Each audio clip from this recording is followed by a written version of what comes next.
Um, Go to WWE. Start.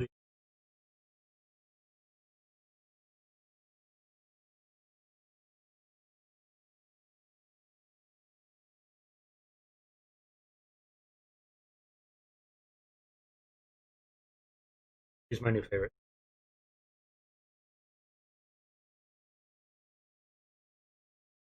I did. So on the WWE Network, they've been airing a five-part documentary called The Undertaker. Basically, obviously, and this is most of the wrestling community's opinion, they're doing this as kind of a just in case, but also to go with the Last Dance, the Michael Jordan documentary, like 10 part documentaries of Michael Jordan. You know, the GOAT, greatest basketball player of all time, my opinion. Better than Kobe, he's better than LeBron. There, I said it. But right, and that's why he's better. let's be honest. He saved the Looney Tunes, which are now going in the shitter. But maybe LeBron James could say that with Space Jam 2. Who knows? I would say Kobe, but all right, Kobe. But in the last episode, so it's been a great series. If you guys have the WWE Network, if you don't, I'm doing a plug. Screw it. Go subscribe. Go become a member. They got a free one right now. Doesn't cost you a dime. Go enjoy it. At least watch the last ride. If you're an Undertaker fan, even if you're not, watch it. Good. He explains a lot of good shit. And I mean, he's 54. So we knew his time was coming. But this documentary, yeah, we have that niche in there saying that, hey, is this his way of going out, saying he's tired? As much as it breaks my heart, yes, kind of did with the last episode. Spoiler alert! Spoiler alert! Spoiler alert! Skip ahead if you want to, or just a heads up. He basically said, tired on his own terms. Because throughout it, he was talking about retirement, talking about what the hell happened to him after WrestleMania 30, where he lost to Brock Lesnar, talking about his career in general, working with the younger talent, doing some things with other guys. So, for all those of you that do know, The Undertaker lost first ever WrestleMania match, 30 in New Orleans, Lesnar. Two things about that.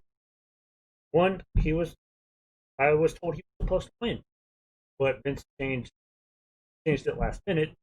Also, Paul Heyman has stated that Taker was supposed to win, but it was a first WWE Network paper. It was also WrestleMania 30, a landmark. Not a landmark, like a historical one. Just think about it. Super Bowl is up to number 50. Like 30 years of WrestleMania. That's a good. That's a good point to like. Okay, we got 20 years. 20's in the book. From what people have told me, if you lived 30, living a good life. Who was it? One of my old bosses used to give me. He said 16, 8, well, 16, 18, kind of 21, and then 30. So those are your main. 16, I'm able to drive. 18, you go buy porn. 21, drink. 30 is basically that age. Yeah, you hit 30, you're over the hump. That's true. I'll be 32 in a few more. We got high schooler over. 28. Yeah, close. But he was talking about how he lost that after the match. Got a bad concussion. Kind of had a memory lapse where he got his own. So just talking about his career and throughout the whole five-part. It's freaking great. There's a couple episodes that are kind of downer, but it's great. It's seeing him not as the image I have right there, the right of the screen. This image right here of him in the hat vlogging. scratch the tank top. It's him being a human, him being Mark Calloway. It's just him being human, just talking about personal relationship with Vince, with the boys in the biz, what he liked about the biz, everything. And people were talking. He was on Stone Cold's Broken Soul session. Also, another good thing on WWE Network to go watch. Stone Cold, great freaking interview. Just he's like, oh, but talks about Taker and tells Taker, he's like, everyone's wondering. And Taker says, I want to retire my turn. If I'm going out, I'm going out on my. I don't want to go out, you know, by an injury or anything like that. I'm going to go out on my turn, have a damn good match that I think is a damn good. Like I can walk away fulfilled that this match did what it needed. He thought he would have that chance with Roman Reigns, but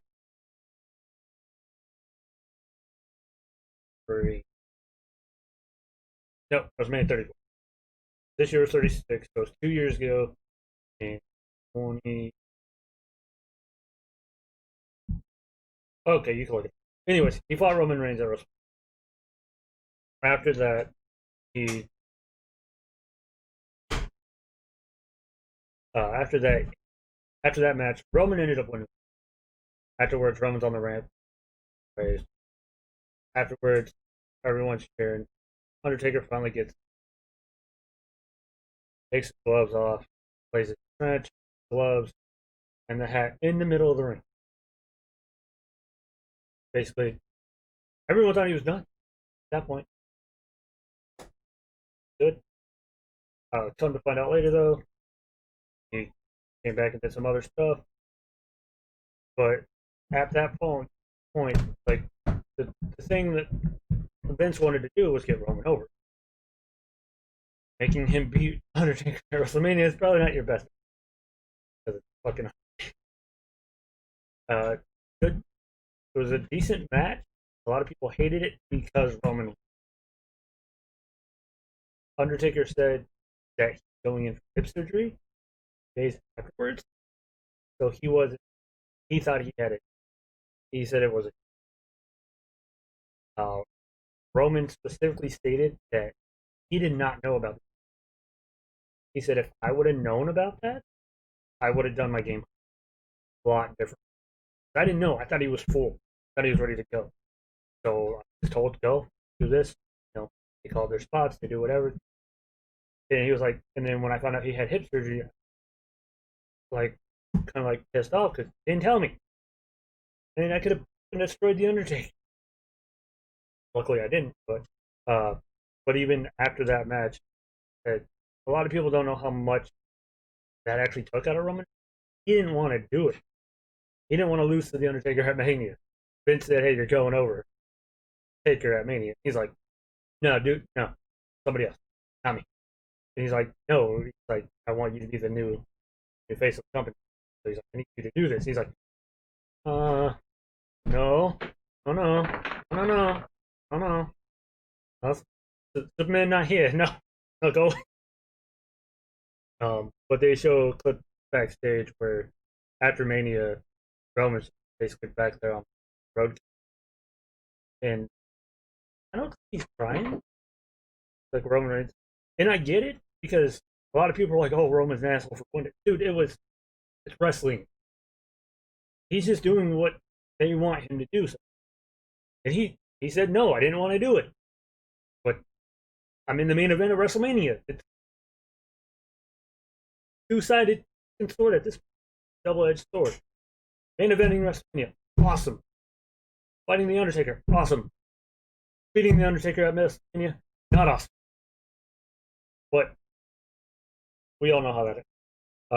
Then later on, we were talking about him in his match with Goldberg in Saudi Arabia, where he almost broke his neck, almost got a concussion, and Goldberg basically because what happened was they were going for a spot where Goldberg was going to set up for the jackhammer. But before that, Taker was in the turnbuckle. Goldberg goes to do a shoulder charge. Taker moved. Goldberg's dumbass went full blast into the turnbuckle, cut his head open into the turnbuckle. So he was kind of doozy. Match still going kind of somewhat good. Goldberg has momentum going, goes to pick Undertaker up with a jackhammer. Just picks him up and just falls. Like, drop Taker damn near on his neck. And then, like, they're like, the ref was even like, what the fuck is this? Like, Taker was good, Goldberg was good. They get up, they fight for a little bit longer, and then Taker just chokeslams Goldberg and literally just looks at him like, goes down for the pin, match is over. I'm like all the hype for this, right? No disrespect to the Undertaker. Not that much disrespect to Goldberg. Come on. So, and then Taker didn't want to go out on that match. Do instead, Shane McMahon, Drew McIntyre were fighting against Reigns. Shane was saying, the wrestling ring is his yard because Roman's big dog is his yard. Well, it has always been the Deadman. That's his cemetery. So Shane was like, "This is our yard now." So they kept overworking Roman, and Roman getting beat every week, kind of deal, trying to figure out a way, trying to beat the two. It's Drew McIntyre and Shane. You got Drew, who's a big guy, basically your henchman. You got Shane, who's pissing away constantly bugging the whole. So one night they basically, what was it? It was on a Raw. They set Roman up for Shane to do coast to coast. Shane gets on the turnbuckle, about to jump, lights go out. You hear that gong. Crowd goes over, lights come on. Taker's in the middle of the ring. Shane, which I get why they do it, but at the same time, wrestlers, if you're on the top rope, and lights go out, they come back on. The wrestler's right here, where you're about to jump from here to here. The wrestler's right here. Don't jump towards him with no plan of attack. Just get down and go the other way. Because he jumps towards him with no plan of attack. Like, I'm going to jump and do a double axe handle. I'm going to jump, drop kick it. No, he just jumps, and Taker just catches him and chokes him. I'm like, no, you could have done that better. So then they ended up having a tag team match, Extreme Rules, where Taker and Roman got the win. Taker felt good match. And he had another shitty match. So it's basically that I have a good match. Go, can end on this. However, it was at the Extreme Rules. He actually, after that match, he was backstage at Gorilla talking with Vince. He said, "I'm good. I'm done. Tell you personally, I'm good. Something comes up and need me, so I'm there for you. But at the moment, I'm comfortable where I'm at. The thing we did tonight was good. I feel like the crowd would be fine if I leave on these terms." So, fast forward a little bit, and with AJ. AJ says, in the interview, he was like, "Oh, I'd love to work with Undertaker. One of my favorites as a kid. I'd love to have one match, whole match, one match." Worst thing you could say is no, right? So he said they were at an event, and he just walked up to Taker and said, "Hey, Deadman, if you're not busy for WrestleMania, you want to have a match with me?" Like, he's like, "Yeah, kid," and he's like, "Is there a yes or no?" He was like, "Well, let me get back into training and work on it, see what happens." And yeah, so did that. Like, an Undertaker was trying to rip him. "No, we're not doing it." Like, literally called Vince, had Vince McMahon call AJ and said, "No, we're not doing it." And he was like, "Fuck you, we're doing it. You're ribbing." And then, like, Undertaker's wife and AJ Styles' wife is actually pretty cool. They get to travel a lot. And Taker and AJ talk a lot. So they were cool family wise, so they were like, "Yeah, it's fine to do this."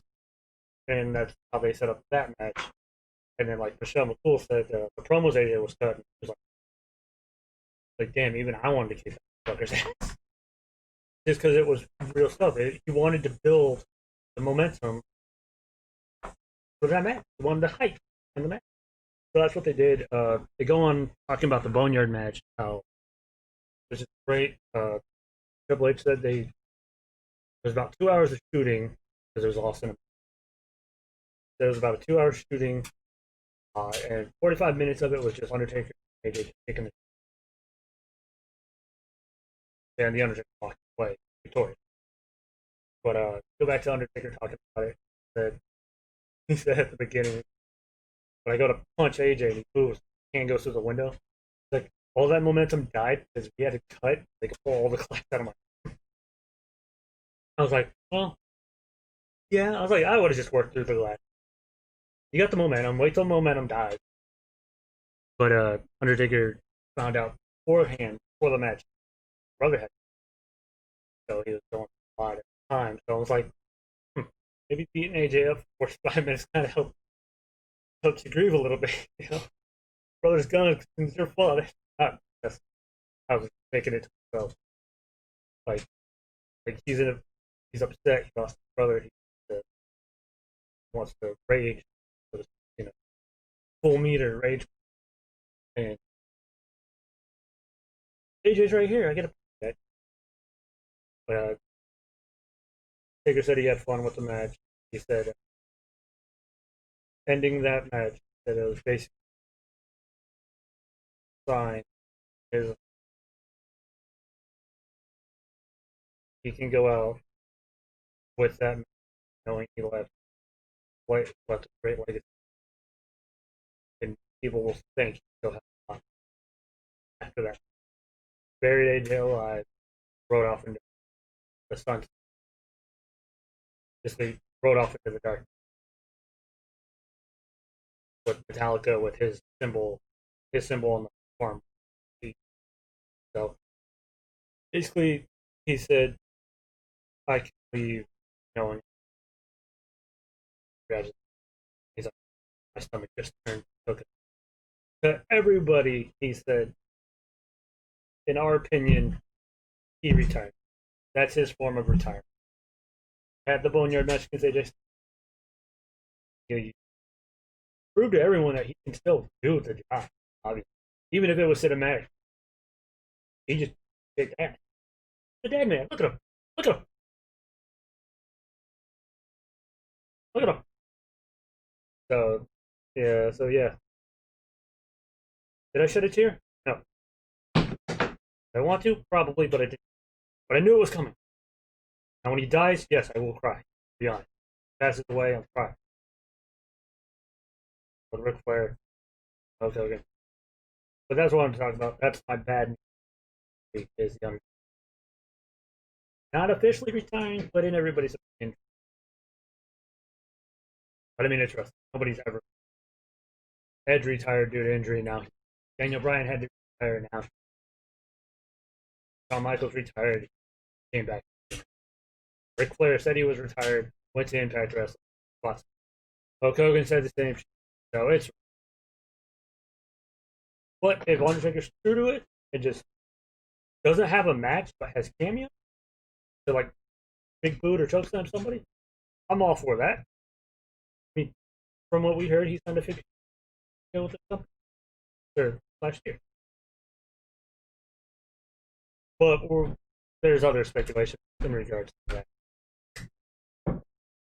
But yeah, so yeah, that's the news there. Now, who wants a SmackDown recap?